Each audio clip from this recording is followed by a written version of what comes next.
brothers and sisters, welcome to our today's programs. We are the 19th of August 2020. My name is Odon Bulamba. I'm going to present to you this news program from Leo Joe Leo. If this is your first time to watch our programs, we invite you to subscribe on our channel by clicking just subscribe button on our YouTube channel, and that's it. Secondly, don't forget to click on like and share our videos with friends. Thank you again for choosing us. Without taking longer, let me give to you the headlines. In an attempt to reduce their disagreements or differences of opinion, President Felix Antoine Tshisekedi Tshilombo and his predecessor Joseph Kabila Kabange have set up a new commission. Our second information will be on spending by the Congolese presidency, which has exceeded third quarter budget forecasts in July, prompting concern from the opposition. And our last information is about the US Senate Foreign Affairs Committee sent a letter to Secretaries of State and Treasury Michael Pompeo and Steven Mnuchin on August 17, urging them to put more pressure on Congo to fight corruption, which has a significant impact on the governance, it said. Once again, welcome to our program. My name is Odon Bulamba, and we are going now to share our news. Let us go into details.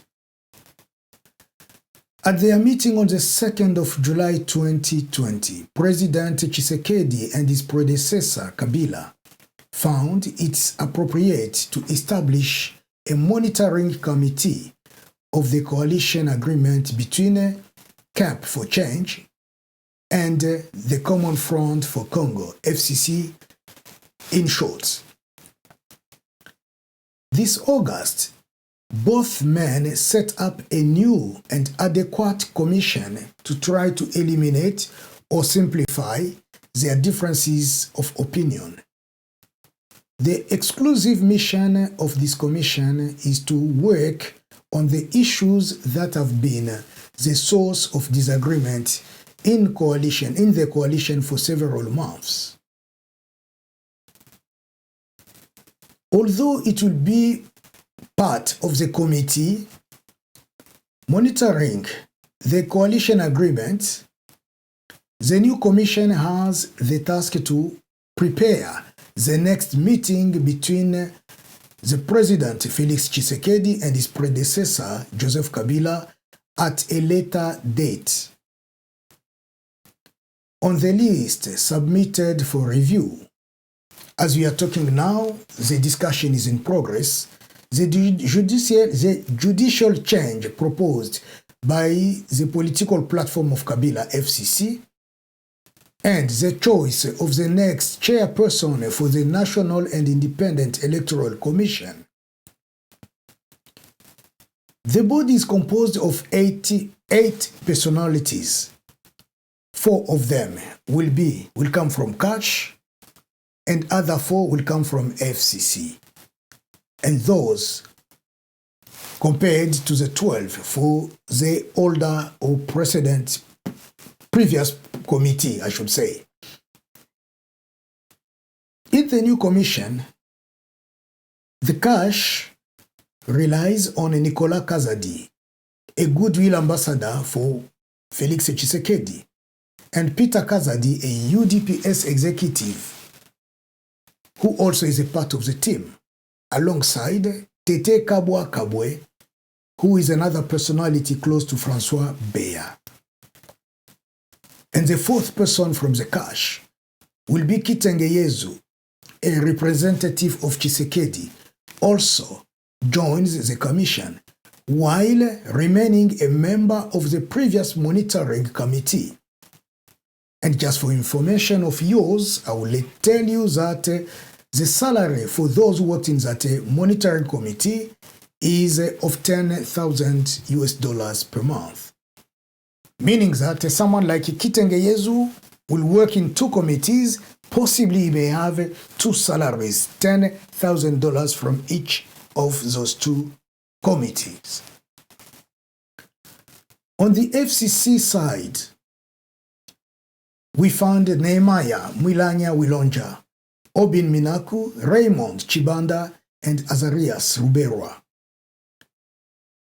All of them are also members of that previous committee, meaning that they will have 2 jobs each. They will work in those 2 commissions, while those 2 commissions should be there to face each other in order to find solution to the problems that this couple of Cash and FCC have been going through. However, many of the committee members, previous committee, were excluded in order to reduce the body and to create maybe this new one. Therefore, among those who were excluded from the committee, we found the name of Ramazani Shadari, Jean-Marc Kabunda Kabund, and Augustine Kabuya. Jean-Marc Kabunda Kabunda is the interim president, and Augustine Kabuya is the secretary general, both of UDPS political part of Tshisekedi. Emmanuel Shadari is the general secretary for the PPRD political party of Joseph Kabila. They were kicked out because their profile was considered too militant.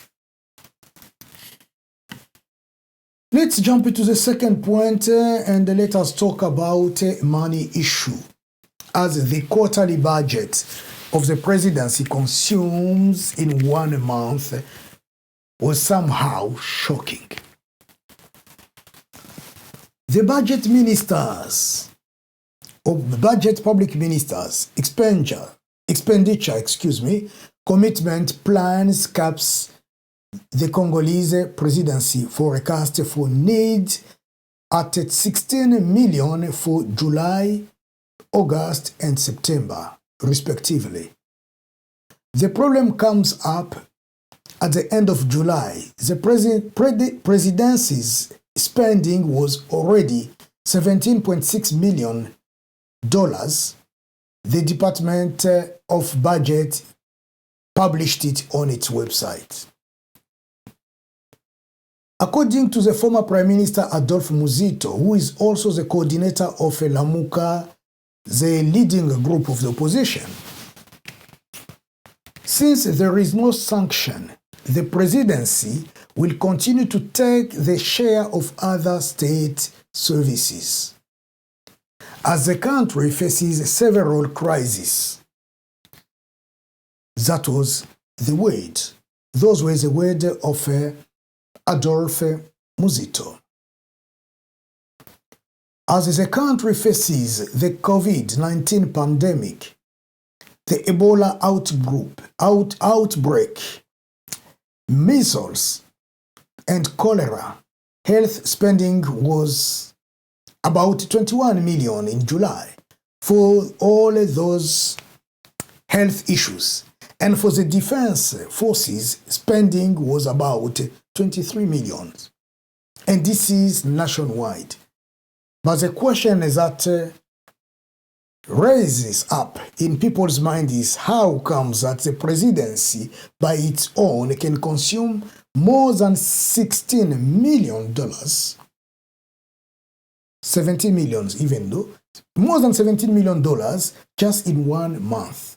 While nationally, other departments which are there, which really requires a lot of help and support, financial support, they don't get it. Since Friday, the Central Bank of Congo has raised the key interest rate from 7.5% to 18.5%, exceeding the rate applied to commercial banks in the granting of loans, 14 to 17%. This will control the foreign exchange market, which was overheated about 10 days ago The central bank said it in one of their statements. The Finance Act passed by Parliament in December provides for a 2020 budget of 10.59 billion.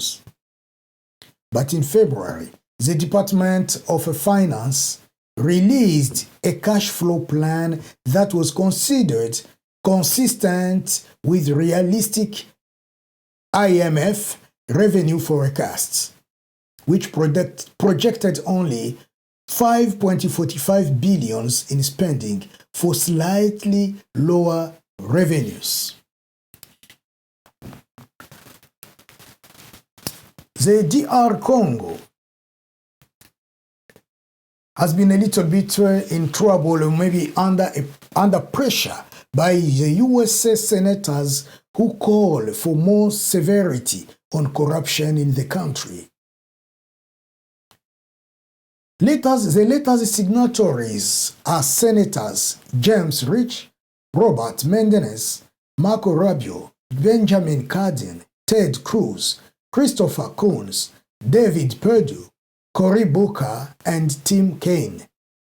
They point out that in 18 months of presidency, Felix Tshisekedi has still not slowed corruption in Congo, nor the capture of the state by Kabila and his acolytes, nor the violence of Congolese security forces and their allies in the eastern part of the country. According to the senators, the efforts of the US government should focus on dismantling the kleptocratic system of former President Kabila so that Congo wealth benefits the Congolese. They acknowledge that Felix Tshisekedi has opened the political space and promised to fight corruption.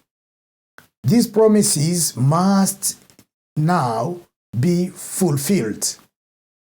The ongoing investigation against the former boss of Jekamin, Albert Yuma, and the conviction for corruption of Vital Kamerhe, former chief of staff to the head of state, are promising signs of progress, but more can be done, the Senate committee wrote, especially in the mining sector. The signatories call on the two ministers to work on 5 points in particular. 1. Making progress on electoral reforms in the run-up to the 2023 elections. They recalled that 3 members of the former Independent National Electoral Commission of Congo were subject to the USA sanctions for obstruction of the electoral process and embezzlement. The Congolese must know, the Senate committee writes, that any new Congolese administration that comes to power other than through credible democratic elections will not have friendly relationship with the United States. 2. Extend personal sanctions to other key corruption officials and take steps to ensure that those already affected cannot circumvent sanctions. Put more pressure on Kinshasa to remove the general's sanctions for human rights violations. 3. Take action against money laundering. 4. Make anti-corruption reforms a condition for obtaining non-urgent loans from the IMF, including transparency in the mining sector. And finally, 5. Take an interest in gold conflict in the east of the country by taking sanctions against companies and intermediaries, including Rwanda, Uganda, and the United Arab Emirates, which facilitate illegal export. So this is our news for today, and thank you for your attention. Before I close up this chapter, let me tell you that our brethren, brothers and sisters who have been living in Ouele, Bauele, northeastern part of the Congo, have been mourning, shouting for help because Mbororos have been killing them, taking the land from them. And their lives has been a bitterness. It's full of bitterness. It's full of, it's full of, what should I call it? It's full of problems, psychological torture, moral torture, physical torture. Because for the past several years, minimum 15 years, the government of Congo says nothing about the situation of Mbororos. They don't intervene. They keep silent, they are dumb, and they pretend like everything is moving on smoothly. And it's not only in Ouele Bauele, where land have been taken by foreigners, but also in South Kivu, North Kivu, Maniema, and Shaba o Katanga. So this is the end of our program today. Thank you for your attention. If this is your first time to watch us, we're inviting you to subscribe on our YouTube channel, Leo Njoleo, where from time to time you can see us and watch our news. Don't forget to click on like, share our videos with friends and colleagues, and we wish you a very grateful day, night, or afternoon. May God bless you. Our Congo will remain one forever. And together, if we hold our hand, we will win. Thank you very much for your attention. We'll catch up again next time. God bless you, and I'll see you again. It was the voice of Odon Bulamba. Thank you.